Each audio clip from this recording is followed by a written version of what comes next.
Before the Walkman, music was mostly a shared experience. You listened to records on a turntable at home, or maybe an 8-track in your car. Radios gave you music on the go, but you didn't control the playlist. No such thing as personal, portable music. Not until 1979.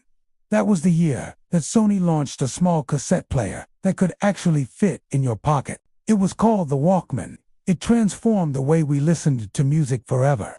But before we get to that, a quick word from our sponsor. Let's jump in. The year is 1979. Japan's Sony Corporation needed a hit.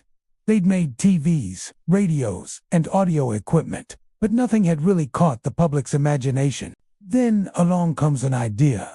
Sony's co-founder, Masaru Ibuka, wanted a small, lightweight cassette player that he could use when traveling. At the time, cassettes were a convenient way to listen to recorded music, but the available players were bulky and expensive. So Ibuka tasked his engineers with creating something new, something portable, affordable, and easy to carry around. What they came up with was the TPSL-2, the very first Sony Walkman. The name was inspired by the Volkswagen bus, which was popular among American music lovers. And the design was simple, yet elegant. It was blue and silver, compact and lightweight, perfect for taking on the go.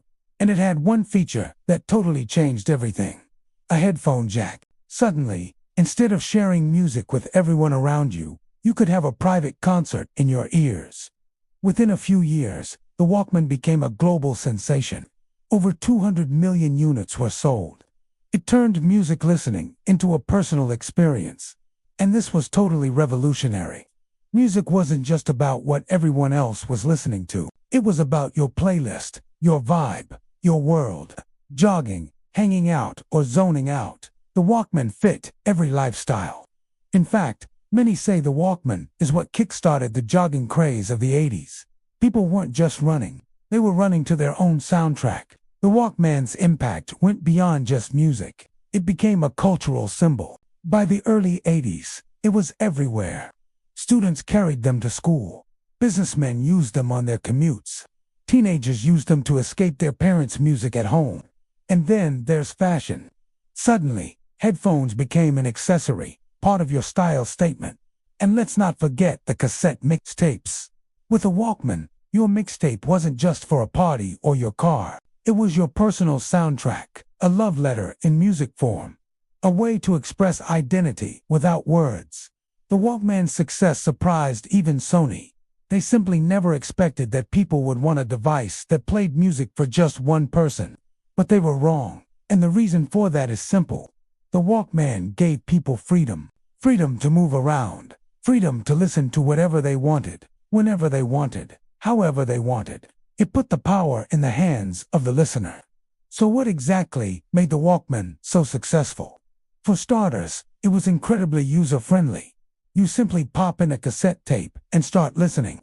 No complicated controls or settings to figure out. Plus, it was incredibly affordable, costing only around $150 in today's money. This made it accessible to a wide range of consumers. And let's not forget the design. The blue and silver finish gave it a sleek, futuristic look that appealed to a younger, more tech-savvy audience. However, perhaps the greatest thing about the Walkman was its timing. It arrived on the scene just as portable music was taking off. The cassette tape format was growing in popularity, and the technology to record and play them was becoming smaller and cheaper. The Walkman perfectly timed the wave. The Walkman changed everything.